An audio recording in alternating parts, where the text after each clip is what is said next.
Hey guys, it's Justine here from I Should Read That, and today I am bringing you my March TBR.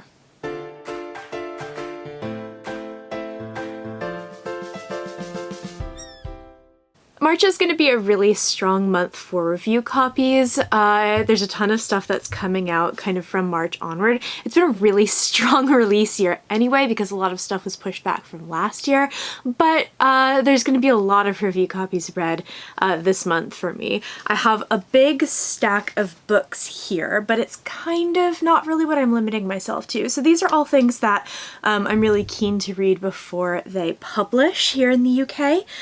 Some of them I will make, some of them I will not, and some of these are also carryovers from February because the end of February I just fell off a reading cliff.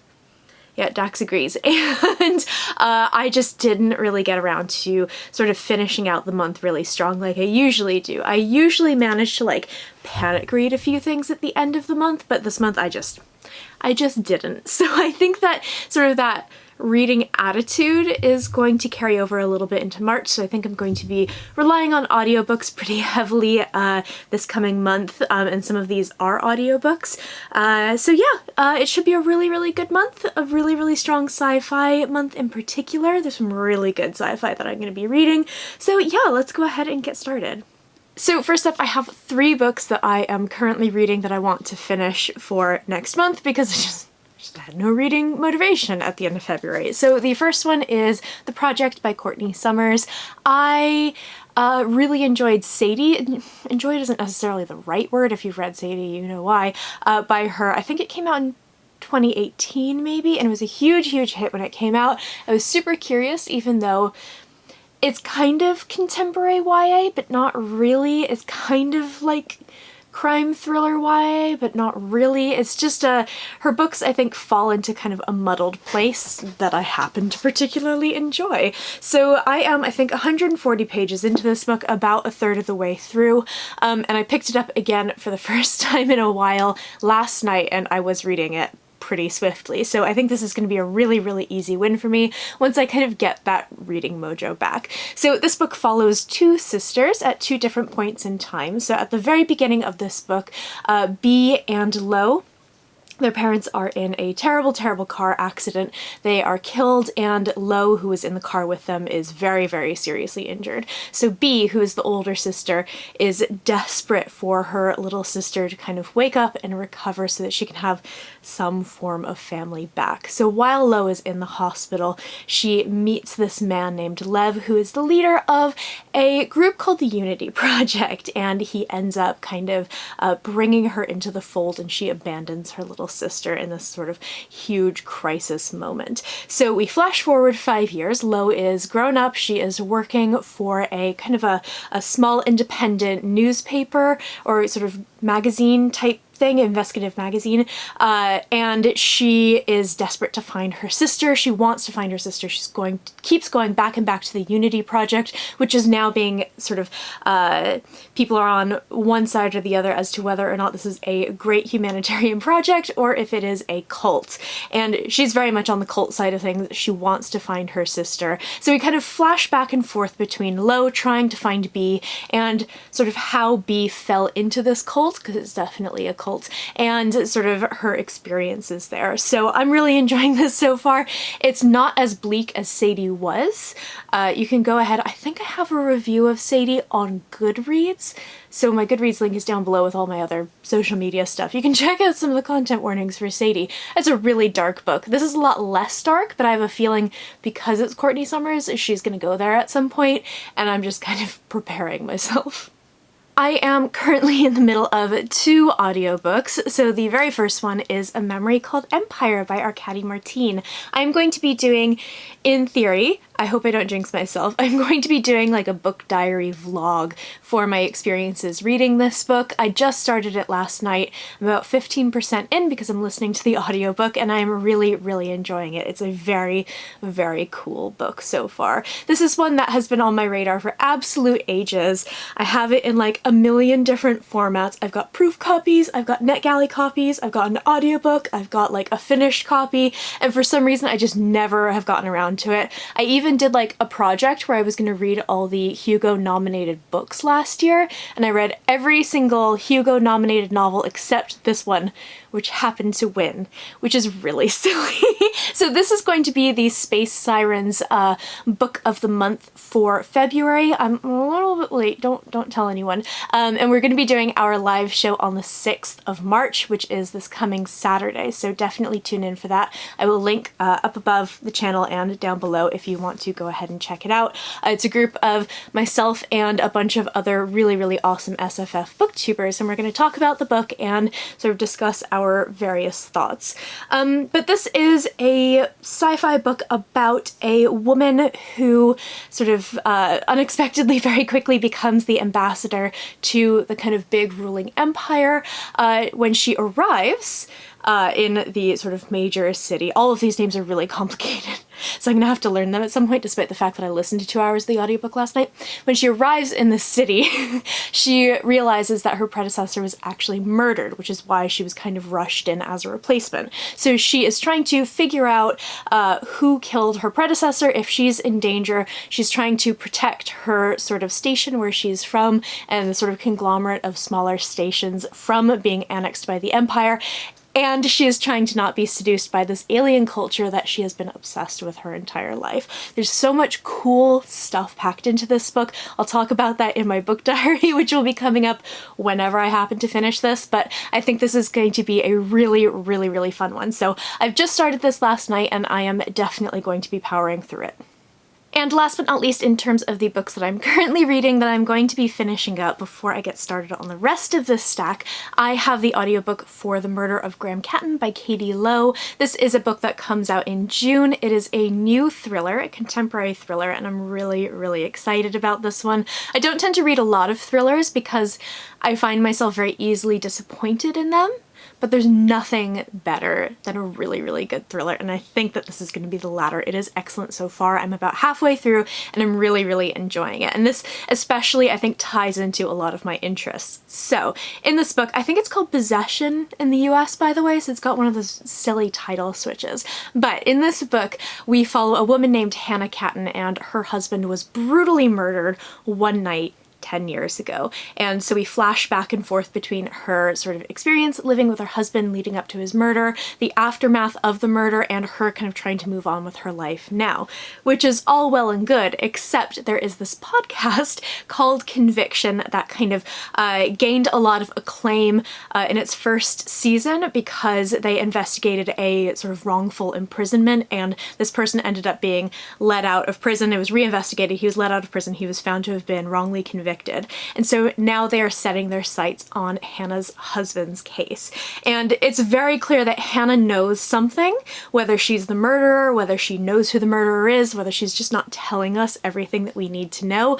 It's very clear that something is going on behind the scenes here. So I'm really, really enjoying this. I happen, as you guys may know, to really enjoy true crime podcasts and the ethics kind of behind them, and whether or not I should be listening to them and enjoying them as much as I do is something that I think about a lot, and is something that I really dig into when I do choose a new podcast. So sort of seeing a book from the perspective of someone whose life is being sort of ripped open again after a case has already sort of impacted their lives in such a big way is really, really interesting. So I'm very excited to go ahead and get some knitting done because I've been doing a lot of knitting and listening to audiobooks, and I am really excited to finish this up. As I said, I'm halfway through and things are really, really picking up steam. So moving on to the books that I want to read in the month of March, first up is A Desolation Called Peace by Arkady Martin. This is the sequel to A Memory Called Empire. We've already talked about A Memory Called Empire. I don't need to dive into it again, but this comes out on the 4th, which is this coming Thursday as of the filming of this video. I'm a little late, but I'm really excited to read this. I think it's a duology. I'm not 100% sure, I'd need to check into that, but I have heard from people who have read this already that it is a fabulous sequel. It's really, really, really good, and I'm so excited to finally get my hands on this series and really dig into this series because it's one that I know I'm gonna love. And more sci-fi, I am planning on listening to the audiobook for The Fall of Hyperion by Dan Simmons. This is the sequel to Hyperion, which you will see I read in the month of February. It's actually a reread, and The Fall of Hyperion will also be a reread for me. I very rarely reread books, very, very, very rarely. But as you will have seen from my TBR video and from my kind of like reading resolutions videos, I am trying to finish up series this year, and I have a TBR jar full of series titles of all the books where I have started the series and I want to continue, just haven't finished it yet. And Hyperion was the very first series that I pulled from that jar. So I've started this project. I got 4 books to go. We're gonna be starting on book 2 hopefully in March. It's another audiobook. I already own it because I picked it up in an Audible sale because I am an absolute fiend for an Audible sale. And yeah, I'm really excited to reread this and then get on to the sort of second set of duology within this 4-book series. Okay, so moving on from sci-fi, now we're getting into fantasy books. So this next one was the February Goldsboro SFF Fellowship Book of the Month. That's such a mouthful to say. I think it comes out next month. I think we just happen to have gotten this one a little bit early. This is Library of the Dead by T.L. Huchu. I have talked about this before because I have a proof copy of this book as well. I was very excited to see that this was going to be a Goldsboro book because they do these special editions and usually they have some kind of like lovely feature, whether it's a hardback version of a book that isn't coming out in hardback in the UK, or they'll do like sprayed edges. So this has these like really cool map edges. So it's a beautiful edition of this book. I have technically started this. I started it when I was like in the middle of a kind of slumpy period in February, so I didn't continue on, but I've read 3 chapters of it, and I'm really enjoying it so far. So this follows a character named Rupa, I believe?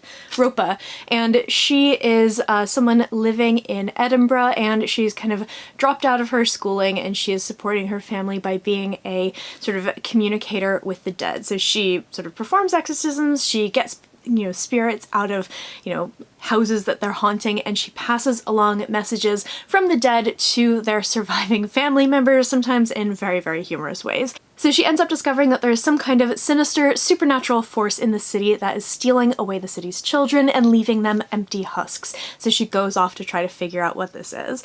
This is great so far. I'm really, really enjoying it. I need to pick it up again. I was just in a really slumpy place when I tried to pick it up, and I think that this is going to be really, really good reading this month.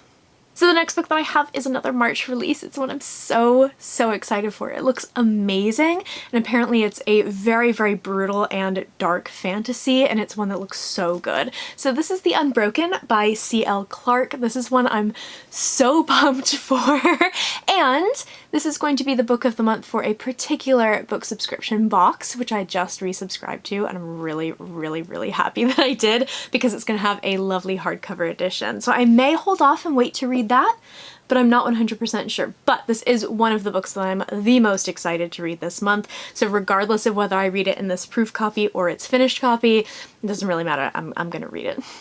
So this is a North African inspired fantasy book about 2 women who are on opposite sides of a revolution. We have a soldier and we have a royal who's trying to get her power back. Apparently this is a really, really brutal look at colonialism and the impacts that it can have. Some of my friends have read this and said it's hard to read in some places. I will link the, if there's a review up, I'll double check, but I'll link the Fantasy Inn review down below. They're an amazing blog. I talk about them all the time. I really, really like them. I will link the review because one of the Inn members did read this, and I really, really enjoyed seeing her thread on this book, and I feel like it probably does a lot better of a job than I could talking about this because I haven't read this yet. So I will go ahead and link that down below, but this is one I'm really looking forward to. It looks like it's going to be a tough read, but a really good one. And the very last book that I have on my TBR for March is The Second Belle by Gabriella Houston. So this looks so, so, so incredibly good. I am really, really interested in fantasy books that sort of explore motherhood and the relationships between mothers and their children.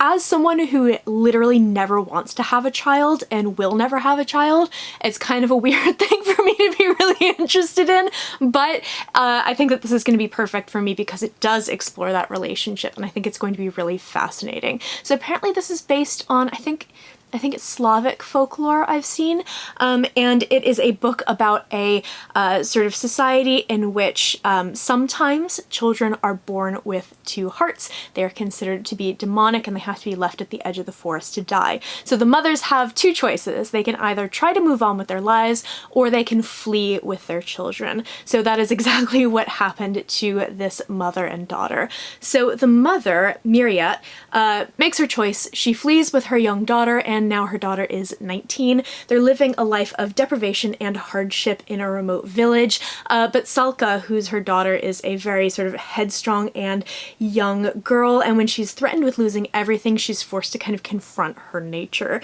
This looks really good. I think it's going to be more of a quiet kind of fantasy, unlike stuff where there's like brutal military colonialism. I think this is going to be very quiet, so it's going to be a little bit of a juxtaposition with some of the other stuff that I'm planning on reading this month, but I think it's going to be really, really, really good. So this comes out in March as well if you're interested. So in terms of other stuff that I would really like to read this month, it's going to be kind of a grab bag of audiobooks because I do have quite the Audible library that I need to listen down. As I said, I'm an absolute fiend for an Audible sale, so I have a lot of stuff that I got for like $2.99 sat in my library that I haven't read yet. I am hoping to catch up a little bit on some of the arcs that I have that have already published because I have had such an up and down experience with reading over the past few months. I'm not quite caught up as much as I would like to be, and also I'd like to just pull stuff off of my shelves when I'm feeling like I'm in the mood to read something that I, say, bought for myself. What a concept. So I think it's going to be a little bit of a grab bag of books. In terms of other stuff that I'm hoping to read, as per usual, my reading list is huge and extensive, but fingers crossed I can narrow it down a little bit this month. So that is it for my March TBR. I would love to hear in the comments below if you have read any of these books or if they're in your TBR as well, and also what you would like to read this month. I post bookish content to this channel fairly frequently, so go ahead and hit subscribe, check back soon, and I will see you next time.